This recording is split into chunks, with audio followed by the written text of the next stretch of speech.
In The Matrix, Keanu Reeves plays a guy named Neo who's a computer hacker of sorts. And then one day he's confronted by a strange group of people wearing sunglasses and leather outfits, and they tell him that he's Jesus and that the world he lives in isn't real.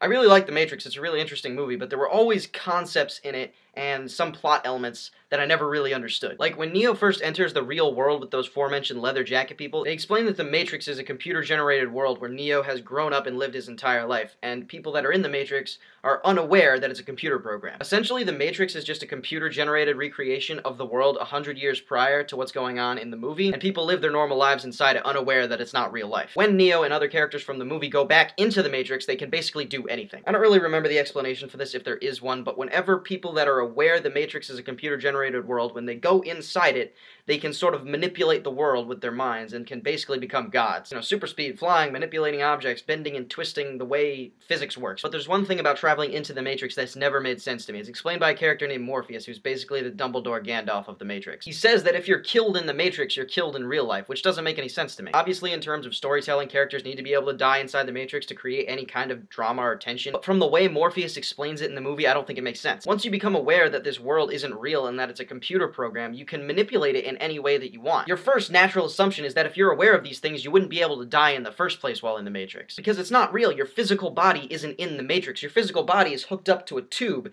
and your brain is in the Matrix. So if you get shot or hit by a bus, your body's still sitting in a chair in the real world. You're not actually there. You're not getting hit by the bus or getting shot. Even in the movie, while Morpheus is explaining all the rules about the Matrix, Neo asks all these questions. He says, "But I thought it wasn't real," and Morpheus just tells him, "Your mind makes it real." But that doesn't make any sense. It's not like your brain is at all under the impression that this is the real world anymore. You know that it's not the real world. So if you get hit by that bus in the Matrix, then your brain should know that it's not a real bus. The way that you go into the Matrix is you have a tube that sort of attaches itself into your brain, and that's how your mind sort of travels inside the Matrix. And if that tube is removed while you're in the Matrix, you will die. And I'm fine with that. Logically, it just makes sense that if your brain is in a different place from your body at the moment, the thing connecting your brain to your head still, if that was removed, then you would die. That makes sense. But when things happen to your Matrix manifestation while in the Matrix, none of it's real, so it shouldn't translate into the real world of that particular story. Another thing that's always bugged me about this movie is the details behind the time period that the Matrix is set in. In the movie, when you're in the Matrix, it's as if you're living in the year 1999.